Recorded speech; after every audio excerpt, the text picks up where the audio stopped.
Welcome into another edition of the FutureSox RoundUp. We've got a little bit of a last minute live today.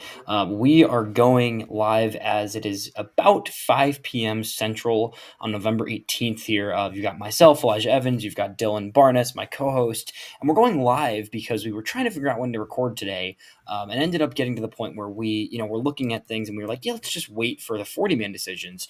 The deadline, as of about a minute from where as we are recording right now, to add players to the 40-man roster ahead of the Rule 5 draft in a couple weeks just happened. And some really interesting decisions announced here by the White Sox. And we're still trying to kind of figure it out and think through it here on air. So bear with us here as we're kind of giving a true live raw reaction today because the White Sox just announced earlier, about 10 minutes ago, that not only was there a trade reported, not by the White Sox, but a trade reported that relief pitcher Chris Murphy would be coming over from Boston.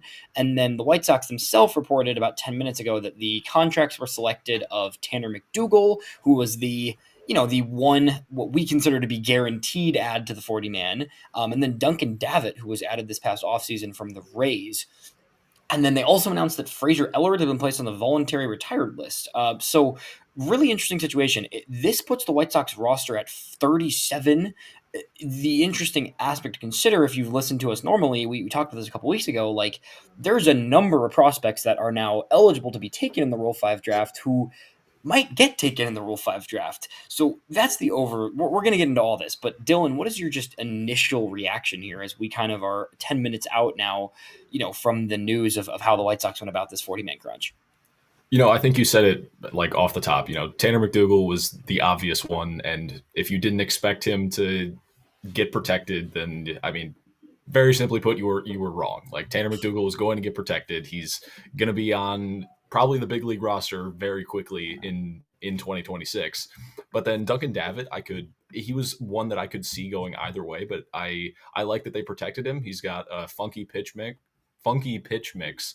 And, he was one of the pieces in return for Adrian Hauser from the Rays this past deadline. And, those two being the only two, I think is a bit surprising. No Shane Murphy, no Peyton Paulette, no Mason Adams is the big one. But I think that, if you can sneak all those guys through the Rule 5 draft, I think that you will see at least one, if not multiple of them, be on the White Sox in 2026 because, Mason Adams, we saw how good he was in the minor leagues before popping with TJ last spring. And Peyton Paulette is really the one that I'm most puzzled about just because I feel like he's an obvious candidate to get taken in by any team where you can just stash him in the bullpen for 90 days and then you have him. I don't know why the White Sox didn't want to do that because you have a crap ton of bullpen roles that should be flipped to a younger guy or just a better arm. And Peyton Paulette was the most obvious eternal addition to that bullpen. And, I really don't. I don't know. Yeah, Is that it the sounds like in the chat, Rony yeah? Hernandez is the return for Chris Murphy. Ooh, I don't love that. I don't love yeah, that. not really. Yeah, I mean, I don't love that. I Can think, we stop huh? trading young For random promising relievers that are prospects kind of to the irrelevant. Boston Red Sox? Yeah, that I don't love that. He Yeah, was Rony Hernandez is somewhat of a limited upside guy. So for yeah, those, just a little more breakdown here. Chris Murphy is the trade acquisition today. The Red Sox, obviously, everyone dealing with the 40-man roster crunch today. Today's deadline created a situation for every team where they need to get roster spots clear. They need to add their prospects to protect them, right? So the White Sox were not the only team in this situation. Boston was one of those who needed to clear some spots rather than being able to necessarily add purely like the White Sox have done. The White Sox have guys they could clear, but I think that they are prioritizing adding first, then you can clear guys later. Boston needing to clear reliever Chris Murphy. The White Sox trade Rony Hernandez, young catcher, in the 20-year-old catcher in the system who spent the last year and a half in Single A. Definitely an interesting catcher there. Obviously, there's some rawness to his game. Still has not quite tapped into his power, but an interesting piece who, nonetheless, I mean, if anything, he was solid young catching depth and one of the yeah, only like young catchers kind of to look at in the system for a guy who's a veteran reliever, honestly, and a journeyman. So he's interesting. he's not a journeyman. He's 27, so like 20th, yeah. he's not like Cam Boozer last year where he was like 33 or Right. something, and we traded a DSL All Star for him and Yorker Fajardo, and now he's like, I want to say the number 11 prospect in the Red Sox system. So that one was one where I could tell initially like that probably wasn't going to go the White Sox way. But this one, yeah, Ronnie Hernandez he's probably like he's buried in the catching depth, and with Kyle Teal and Edgar Caro, it's going to be tough to carve out a catching job in the White Sox organization. But he was probably going to be like in my just miss category of the top 30 because he does have some upside, and the bat was coming around. There wasn't a whole lot of power in it, but if I mean he's a big guy. He was like I think he's 6'2". He's a pretty hefty catcher, and you would hope that if he can tap into more power, the overall profile would look a lot better. But I'm not sure, but getting another bullpen arm who can slot into the mix, and especially being a lefty, I I don't hate it, but I also don't love it. Yeah, I don't love it. I don't think it's probably fairly inconsequential, all Yeah, things considered. But I do think it's an interesting trade. I'm just the bigger thing for me is the 40-man. yeah, I mean McDougal's the one you had to protect, right? Tanner right, McDougal is going to have a chance to be in the White Sox rotation as early as maybe not opening day. It could be yeah, honestly, but sometime fairly early this season, you're going to see Tanner McDougal in Chicago in a prominent role going forward potentially. I don't get the not protecting any of the other three arms, man. I really don't. I think that I think Peyton Pillet's the type of guy who will get taken in the Rule yeah, 5 draft. And it's like no team that was the second worst in baseball last year should have anybody taken in the Rule 5 draft, right? Like you shouldn't be in a position where anybody on this roster is susceptible to being taken in that draft, right? I think with you can look at some of the other guys, and there's a little bit more of a question there for me with Murphy or Adams if they would even get taken. Paulette is the guy where like the most common Rule 5 draft picks are relief pitchers relievers with exactly. upside who, yeah, if there's no damage in a team that trusts their pitching infrastructure, looks at a guy who was a second round pick 3 years ago and says, this is a guy with the arm talent who has shown pretty solid numbers in AAA as a reliever. Like he can be in our big league bullpen on opening day. And if he really sucks through 2 months, sure, he goes back to the White Sox. But there's a really good chance Peyton Paulette gets taken in this draft and he ends up being a quality reliever for another team for years to come potentially. Honestly, I mean, I just that's the one I think of the three that just really doesn't make sense to me. I Yeah, think you look at the guys that were eligible to be taken. You had some younger guys, right? Samuel Zavala, Aldrin Batista. Those guys are never going to be taken in the Rule 5 draft, right? There's a number of those international guys who are just too young and haven't reached a high enough level to be able to to have a team really say, oh, we're going to put them on the 40-man to start the season.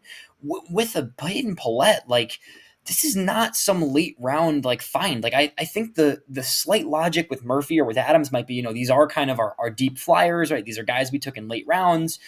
They're probably still not high upside players, right? Both Adams and Murphy are more of a floor guy versus ceiling guy. So I can see that a little bit. I think with Mason Adams, that's an interesting one because, that's our highest ranked prospect among these guys we're talking about, aside from McDougal, obviously. And Mason Adams, like I think that's more because of the injury because he's coming off TJ. I think another team trying to get through him and just trying to the idea of like trying to have a guy go through rehab and then have to go straight into the big leagues. It is a tough situation, so I can kind of see some of that reasoning, and that was one of the ones I could see going either direction. But I don't know how you think. The Paulette one really just shocks me. I think above all else, that's the one where I'm not sure what I see there, and I'm not sure what the vision is there, honestly. yeah. You said it again in the like the first couple minutes of that, but like the fact that the White Sox were the second worst team in baseball this year and aren't adding their second round pick from 3 years ago to the 40 man when he hasn't been great. He hasn't been everything that you would want a second round pick to be, but he also hasn't been horrible. Like I thought he did enough to be given a shot at the big league level. And let's say that he didn't work out. You can easily DFA him and try and clear him through waivers, but now he's going to go into the Rule 5 draft, and I think that a team who trusts their pitching development and control has always been an issue for Paulette. Even dating back to his days as a starter, that was the reason why he got moved into the bullpen.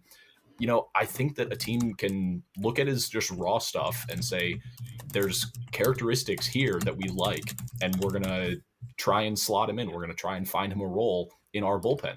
And, it's probably not going to be a great team where, their bullpen is set and they're going to be competing for, a playoff spot. But I think Peyton Paulette can go to a sort of middle of the pack to bottom of the pack team where, they're not going to compete, and they're just looking to rebuild and get new arms in their system. I think Peyton Paulette is a perfect candidate for any of those teams, and it's just really puzzling why he wasn't protected.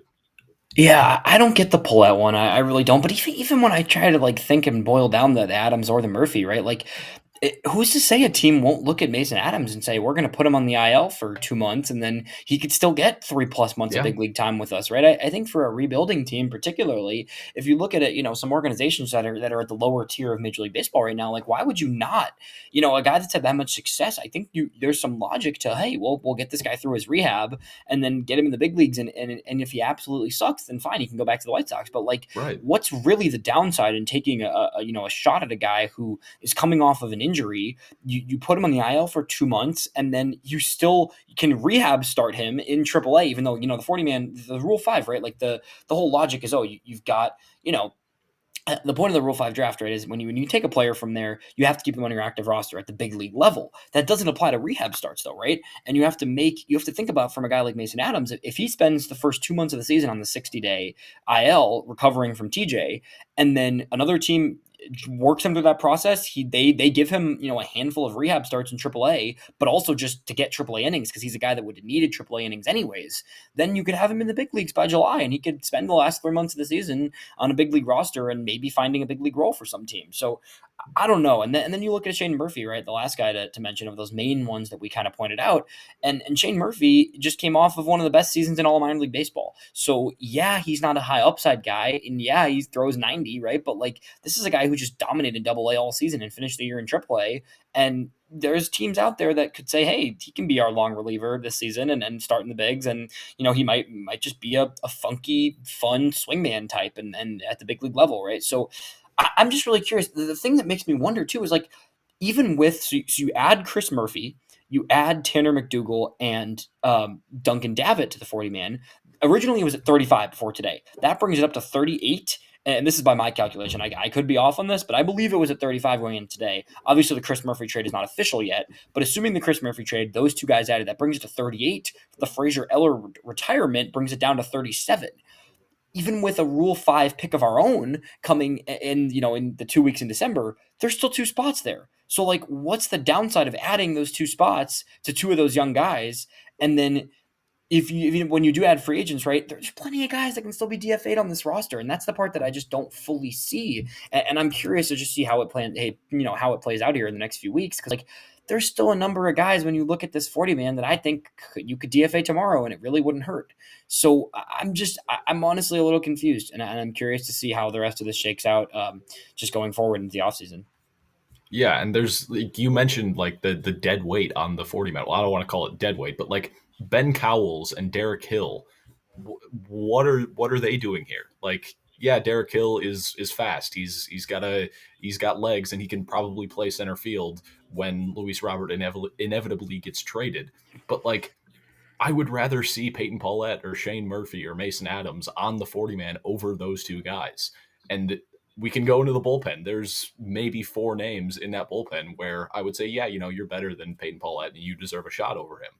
Outside of that, man, there's not a lot of guys who I would say, yeah, I would trust you to hold a lead and be on the White Sox in 2027, or even like at the trade deadline in 2026. Like, you can look in that bullpen and you can find guys who they're probably not going to be here long term. And maybe Peyton Paulette isn't either, but you never know if you don't give him a shot. And I think that's the thing that is going to bug me the most is if he gets taken and he does well somewhere else. I want him to get a shot, and you're not gonna know how it pans out until after, obviously. But I don't know. I feel like Peyton Paulette should have been protected, and for all we know, none of these three could be taken in the Rule 5 draft, and this entire conversation it can just float into the void and be forgotten. But at the same time, man, there are teams who are trying to find the next Shane Smith. Like, the White Sox did well at the top of the Rule 5 draft last year. And, there are going to be teams who want quality pitchers, or in this case, only pitchers for the White Sox. But like, I feel like you can find a team at least somewhere in the Rule 5 draft where they could use an arm like Mason Adams, Shane Murphy, Peyton Paulette. So it's just puzzling. I think that's going to be the word of the day for me, is just puzzling. Yeah, I'm with you there. I just I'm a little confused. Before I want to kind of get further into some of these thoughts, just how it affects the rest of the offseason. Fraser Ellard retiring, man, is really That's just a weird. bummer. Yeah. Like, I'm hoping he's okay. Yeah. More than before anything else, like baseball aside, just wishing him the Right. best. Like, these things happen. We've seen guys voluntarily retire at various occasions, even being early in their career. Ellard, though, is a young guy who was really just getting his toes wet. I know he's had a bunch of injuries over the past couple seasons, so it could be injury related. We have no idea at this point, but honestly, I'm wishing the best for Ellard, because I still thought he'd be in contention for a rotation, for a bullpen spot this season. Yeah. Honestly, so it's a weird wrinkle there with someone who still was on the big league roster for a good amount of this season, back and forth from Charlotte, and would have had a chance to get some innings in Chicago in 2026, and is now just out of baseball completely. Yeah, it's weird, and it's not like he wasn't going to be able to get a shot in 2026. So I hope it's nothing too bad. I hope he's okay personally, like you said. But like, I feel like Fraser Ellard probably could have competed for a bullpen spot or won a bullpen spot out of spring training next year. And it sucks because he had good stuff. It was just finding command and locating pitches, and it sucks that he's not going to be here. But at the end of the day, you just hope that he's okay as a person, because, like I said, at the end of the day, all of these guys are humans, and they just happen to be really good at throwing a baseball. So you hope for the best for Fraser Ellard, and Yeah. I yeah Yeah, wishing him the absolute best. I want to address this comment in the chat, because I think this is kind of what I wanted to get to next. Somebody in the chat asked, are we overvaluing guys like Paulette and others that didn't get protected? What's the actual chance they get picked up? I don't think we're necessarily overvaluing. I think, yeah, our standards might be, for the right White Sox lens, right? Like, we might not be looking at these players quite the same way the league is, right? Like, there's some yeah teams that probably look at Peyton Paulette and say, whatever. And right there is teams like that. With that said, we're talking about a second round pick, and that's where I like that. That's where my brain just like, this is a guy the White Sox gave over $2 million to out of the draft 3 years ago. It wasn't 7 years ago. It wasn't 6 years ago. This is 3 years ago. He was the 62nd overall pick for the White Sox, and a guy who was expected to be a key piece of the rotation going forward. Nonetheless, just a bullpen arm. Obviously, it didn't go that way throughout his minor league career. He transitioned into a relief role last year, but since he's transitioned into a relief role, has been exceptional, and has been a guy that has become one of the better relief prospects in the system, right? So you look at this season, even like, no, it wasn't perfect. The ERA on paper isn't beautiful, but this is a guy, a second round pedigree, 24 years old. He pitched 64 and a third between double and triple this season with 86 strikeouts and 28 walks. Like, this guy could be a big league reliever, and I'm not saying he's going to be a back end guy. He's not going to be. He might not be a high leverage big league arm, right? With that said, like, he can be a big league reliever tomorrow, and I think there's a really good chance that some team agrees with that sentiment and takes him in the Rule 5 drafts, just because there is a chance that he can just plug and play into a bullpen immediately. I think that when you look at the White Sox bullpen and you look at the options that you really trust going forward, I don't see the reasoning to not have Peyton Paulette be part of that group. I think there's a number of pitchers on the 40-man roster right now that are going to be competing for bullpen spots who I would rather see that spot go to Peyton Paulette than a number of players on the 40-man still. Yeah, I mean, and right, that's not to discredit anybody else that got added too. Like, I think Duncan, Davitt, and Tanner McDougal were good ads as well. exactly But I just am not sure. I'm just not sure where I see the reasoning of not adding Paulette, just given the fact that he could have competed for a bullpen spot out of camp this year. Yeah, I think he's the highest likelihood of any of the guys who didn't get protected to be taken in the Rule 5 draft, just because Adams is coming off injury, and Shane Murphy. I would be shocked if a team like picks him up and then has him on the 26 man for the full 90 days or however Right. long it is. But with Paulette, like, you can hide a bullpen arm in a bullpen for Yep. 90 days, and that's the thing that I'm gonna come back to is Paulette doesn't have to throw every day, or he doesn't have to go out and win you a game every fifth day like a Mason Adams or a Shane Murphy. He can throw the seventh inning of a blowout win or blowout loss, and you can just do that for 3 months essentially, and then you have control over him for the next 6 years. So it's just I don't really understand it, and Yeah, I like the way you explain that too, because I think with Paulette, like he could be the eighth man in a bullpen right, and be the mop up guy while he continues to develop, while he continues to tinker with the pitch shapes and the mix and the way he attacks hitters. Like there's teams that are not good and are willing to take, have a bullpen guy who is doesn't even pitch more than twice a week, but right. is still developing, still working on his craft, still has the pedigree of a second round pick, and then can be turned into something more going forward if they can get through a full season of him on the roster, somewhat buried in the bullpen, right? Like you said there. So Well, it's that's not the one I even just don't get. Yeah, it's not even full season. Once you get past that 90 days, you can option him. Like you get all their option is that years. true? I believe so. I think you're right. I, Yeah, I'm just I trying to. could be wrong there, but I think once you get past that 90-day period of him being on the 26-man roster, you gain all of their option years. I could be wrong there. It might not be for the first year, but I know in like the second year, I want to say you can option them. I Yeah, could be wrong though. the second year, yes, I believe. I Okay. think that the first year. So what I'm looking at, and this is what I thought. So a Rule 5 draft picks are directly assigned to the drafting club's 26-man roster and must be placed on outright waivers in order to be removed from the 26-man roster in that season. Right? Okay. Should the player clear waivers, he must be offered back to his previous team for $50,000. It can be outrighted to the minors only if the original club does not wish to reacquire him. Okay. So, he can be placed on the major league injured list, but must be active for the minimum of 90 days to avoid the restrictions in the next campaign. So that's where it's like you could have, I don't know. I just think that, it's interesting. And this is somebody brings up the point of like maybe there could be making trades where you need 40-man spots available 100%. But at that point, wouldn't you rather add one or two of these guys and protect them, knowing that you have players on that 40-man that you can remove when that time comes? So I do think some of the logic here is keeping some wiggle room on the 40-man, like someone mentioned in the comments. But like, I think that somewhat undermines the fact that there's players on this roster you could remove. There really is. There's players on this roster you could remove. Oh, nice. And as we speak, Yoendris Gomez to the Rays, another 40-man roster, So another player on the 40-man goes yeah, out the door. let me try and find that. We're seeing this in the comments, so as we're live here, we might not Oh be yeah. exactly on time, but yeah, Daniel Alvarez Montes, who's a Yep. great reporter, and Extra Baseball. So yeah, I mean, okay, there goes another guy off the Well, 40-man. So that brings your 40-man back from 37 to so 36. what? I, Okay. I'm Yeah, there's a lot more that we're going to find out here in the next day or two. I'm What not is sure we're going Chris to get all Getz the doing? answers tonight. Chris Getz is having a busy day. There's a plan. I'm sure there Yeah. is. Yeah. Yeah. I know We've that there's a gotten plan. to, what I will say here is like we have gotten to the place, at least myself, and I know what some White Sox fans do not agree with this and wouldn't see it this way, but like I'm at the place now where like I see the direction, generally speaking, this front office is going, and I think there is some intentionality behind everything happening.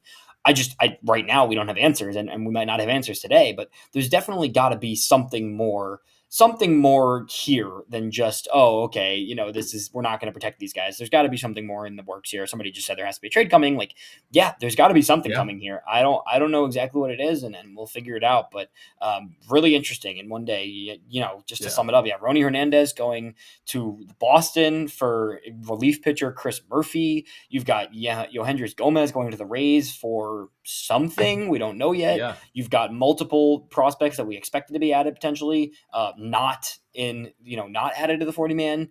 So I don't know. And I would Interesting. assume that this isn't for a guy, or that it is for a guy on the 40-man, because then if it wasn't for a guy on the 40-man, then I feel like you would protect one of Paulette, Murphy, Adams. But maybe they just don't value them as highly as we do.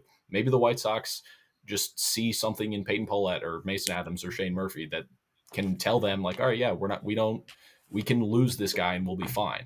So I'm not sure, but I feel like it has to be for a guy who's on the 40-man. Would I be crazy for thinking that, or no? I think so. I would think so, but it also could be clearing it up, and the White Sox are gonna. I mean, the thing is, like, this team has made it. They haven't hid the fact that like they are willing to take gambles on some Yeah. flyer guys, right? Like, I wouldn't be surprised if we see two or three more 40-man crunch additions, like a Chris Murphy, right, to fill out this roster. Yeah. There could be a number of other guys that teams are waiting to move. and need to get off their roster, that we find out in the next few hours that there's players moved to the White Sox just to clear other teams' 40-man crunches. So I think there's got to be some more adding on the way if you're subtracting everything that's been subtracted so far without adding some of the other pieces that we thought might be added, right? Yeah, and I just wonder what the return is for Gomez, because I felt like he had a real chance to crack 2026 in the rotation, because I mean he looked good Yeah, I down the thought so too. stretch, and like yeah, it wasn't perfect, but he was also converting from a reliever back into a starter. And I mean I think he was young too. He was 26. Yeah, he's 26. So I don't know. I feel like Yeah, I mean, I'm this also just return should looking be interesting. around. I'm also just looking around at other teams, like the Cardinals, for example, added 4 prospects, including 2 of their recent high draft picks. They DFA'd 1 player, and they're at 4. They're at exactly 40. The Yeah, Guardians added 4 prospects to the roster, DFA'd 1 current player, exactly 40. I just like there's not a ton of logic in going anywhere below 39 at this point. Like I yeah, get going 39 because then you don't have to deal with anything come Rule 5, right? The White Sox are gonna add someone in the Rule 5 again because of the success they had last year. But like I just am not sure. Yeah, I mean I'm looking around and just seeing the amount of people being added and taken off 40 mans, and then there's just a lot of players that like yeah, are still not on the roster here. I mean, assuming that depending on the Gomez trade, you've either got 37 or 36 or max 37 on the roster. So it just is. It seems like it doesn't really make a ton of sense to have only 36, 37 unless there's multiple trades coming here, yeah. which there could be, frankly. So I don't know. Yeah. I mean, it would not shock me if Chris Getz just said, you know what, today is the day where I'm doing trades, because I forget which. Oh yeah, no, it was the Christian Mena and Dominic Fletcher deal that happened right after the Gregory Santos for Prelander Baroa. It was like both of those deals Right. came out within like 15 minutes of each other, and that was prior to the 2024 season. So maybe he just gets in a trading mood and just starts calling up teams where he's like, hey, you want this guy? But I'm not sure. It's gonna be interesting to see the Gomez return, because I feel like it would have to be somebody on their 40 man right now, because then it just makes no sense to clear more 40 man space if you're not going to add another guy on from the Rule 5 eligible guys. So I'm not sure. Let me check to see the Rays 40 I'm man, because I mean Yeah, I'm trying. maybe see if we can predict anybody. Um,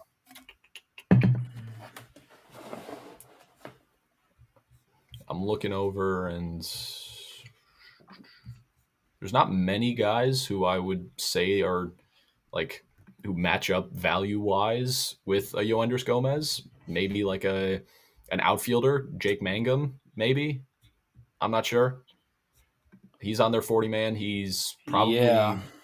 He might be blocked in that outfield. With I know Johnny DeLuca is, eh, I'm not sure, but yeah, this is gonna be interesting. I feel like Yoendris Gomez was a guy where I wasn't sure what his value would look like for a trade, but yeah, that's an interesting move. Yeah. Huh.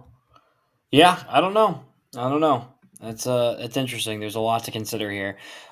We should do a little bit more kind of later this week or beginning of next week too, because I Yeah, think we'll have a little bit more to kind of sift through here. We just wanted to go live and get something up here and get our thoughts out on the table here. But briefly, as we kind of wait for more news to set in here, what are your thoughts on just the start of free agency here and just what we've seen so far and how the White Sox might attack this market? We also, more news today. 4 players accepted the qualifying offer. yeah, Trent Grisham, Gleyber Torres, Shota Imanaga, and Brandon Woodruff all accepted the qualifying offer. From everything I've heard and just the industry and people that I've been chatting with, like it does seem like there is a very large league-wide hesitance to give a long-term deal to the non-top end guys. The top end guys are going to get their money, they're going to get their yeah, deal honestly because that's just how it goes in this market, but it does seem like the mid-tier market is pretty weak right now and there's a lot of teams that are very weary of giving out longer term contracts to this mid-tier mediocre free agent class, honestly. So a lot of 4 players accepted the QO. We saw Josh Naylor be the only big signing so far. He signs for 5 years back to Seattle. Seemed like he loved being there. He wanted to stay there. But beyond that, like hasn't been a ton of action, and it does seem like the market's going to take its time, and the big guys are really the focal point, which my thought is there, if people are scared of some long-term money, I think the White Sox could capitalize on that a little bit and pull in a decent fish or two by being able to commit another year than some teams are willing to commit because there's so little money on the books. Like if guys want 3-4 year deals and most teams aren't wanting to give it to them, I'm okay with the idea of the White Sox giving an extra year to a player to get a good piece. Yeah, and you look at a guy who the White Sox have already been in contact with, Ryan O'Hearn. This is Yep. probably his last big payday, or Yep. he can't gamble on himself on a 1 year deal, just given his track record. So I think that if teams aren't willing to give that third or fourth year to a guy like Ryan O'Hearn, I think the White Sox could be a perfect fit for him. Where signs with similar money, maybe a bit more. Just it's the White Sox tax. Not going to a good team, so you get a little bit more money. But I think that the White Sox and Ryan O'Hearn could match up well. I think that maybe it's in like the 4 year, $65 to $70 million range. Something around there. I don't know exact contract specifics, but I feel like 15-ish million for O'Hearn sounds about right. Yeah, I think O'Hearn's looking at like a three. I mean, I think the difference would be like, can the Sox give it I don't think it's even that high, honestly. I had him at about 3 for 35, 3 for 30 to 35. But I think the difference would be if the White Sox would be willing to give a fourth year. I think it would incentivize. It would be the more pull. I don't think many teams are lining up to give 4 years to Ryan O'Hearn. So I think if you're going to go Ryan O'Hearn route, which I'm all for, I think that's one of the top targets in both of our eyes of like a somewhat realistic but still Yeah. a legit ad. I think if you were to give him the fourth year, even if it's only 40 or so, I don't think it'd go past 4 for 40, 4 for 45, maybe. I think you could incentivize that deal by giving the extra year because I'm not sure there's a market for more than 3 years for him. Yeah, and other guys like I keep coming back to him, but Kazuma Okamoto from Japan, if he's still on the market, I mean, he only has 90 days to sign with a team. If his market Yeah. doesn't get going, I feel like he could be somebody that the White Sox turn to and say, "Hey, look, we're willing to give you your money, but or we're willing to give you the years that you want, but Right. maybe it's at a little bit of a discount AAV that or than what he wanted." So, the White Sox were in Japan to see him play an exhibition game. We're not sure if it was to see him or see other players in the game, but the fact that they were there and know who Kaz Akamoto is a good sign. So I'm not saying that the White Sox are going to be deeply in talks with him, but it's a good sign to see that they're in the mix with a lot of or not a lot, but a name that's coming overseas and who is probably the second best uh, Asian hitter coming over this year. Yeah. I think it's possible. I think it's possible. I still don't think it's super realistic. I've heard Yeah. the market for him is pretty strong. Not that it's going to be a crazy large deal, but I think a lot of teams are going to want to give him a similar type of deal. In which case, the White Sox probably don't compete with some of the higher end teams they're wanting to sign him. I think there's still some other various targets that make some sense. Just looking at some more of this news. I mean, there's a lot of teams protecting a lot of prospects right now, Mm-hmm. for sure. I mean, Andrew Painter obviously gets protected, but there's also some teams. It's interesting, like the Phillies, for example. They're only at 33 people on the 40 man, so Yeah. it does vary, and there's always logic behind that. But interesting to just see how each team is doing things a little bit differently right now, and with the White Sox obviously not protecting a couple of the guys that we thought they would. It'll be really interesting to see the Rule 5 draft. It's going to be fascinating to look at when that comes around, but. Yeah, in terms of free agency, man, like I think there's the market's taking its time. I think it's going to take its time. I think the QO changes some things. Having 4 players in that middle tier all off the board today and returning to their teams, like the outfield market, man. Everson Pereira is the return for Yoenders Gomez. Huh. Former highly regarded Yeah. prospect. I think he's Interesting. 24. Let me look at their depth chart. He Huh. was a guy who I scrolled past, but I didn't think that he would necessarily match up with Yoenders Gomez in terms of value. Yeah, he's 24. They just traded for him this past year or this past deadline from the Yankees. It's interesting. He hasn't had the best Major League Baseball career. Negative 1.1 So WAR, it 25 is a Windor 40 plus. man for 40 man though, right? Because he was on Yeah, that 40 man yeah, yeah, yeah. already. But this is a Huh. guy who mashed in every level of minor league baseball. even this year, a 136 WRC plus with Tampa's AAA team and a 128 with New York's AAA team. It's only played 50 big league games too. Yeah, I don't hate it. It's an outfielder. You need some outfield depth. It's an So outfielder who could make the big league roster, honestly. yeah, I don't hate that Interesting. at all. So Yeah, so 40 man for 40 man, having it be Gomez um and for Pereira puts you at still back at 37, we think, and that's yeah, an estimate, but we think it should be 37 then.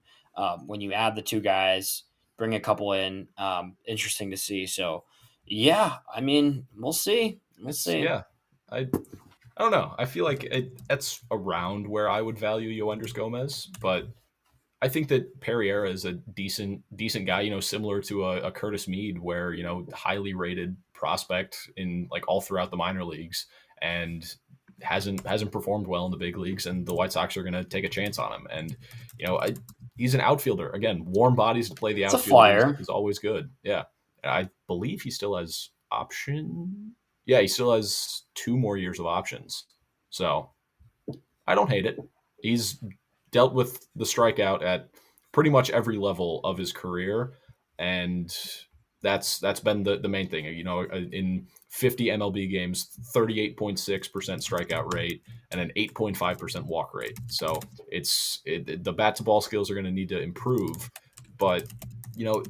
Given how much he hit in minor league baseball, basically his entire minor league career, I think he's a decent flyer to take a chance on for a guy who you claimed off waivers in the middle of last year. Yeah.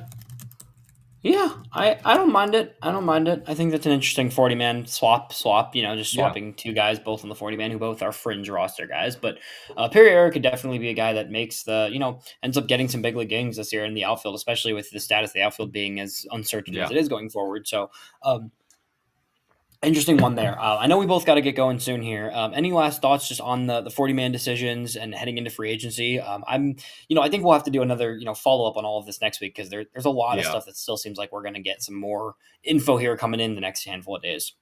yeah. It feels like this is about the time where the White Sox offseason starts to kick into gear. 2 trades and the 40 man roster. They have it's been a fun last hour or so. So hopefully the news doesn't stop here. And I I feel like trading for Everson Pereira means that a Mike Talkman or Andrew Benintendi or Luis Robert trade is happening. I don't want to say soon, but it should happen this offseason. Like we have been predicting for, it seems like months now. But I feel like one of them, if not multiple, are on their way out. Yeah, yeah, I think so.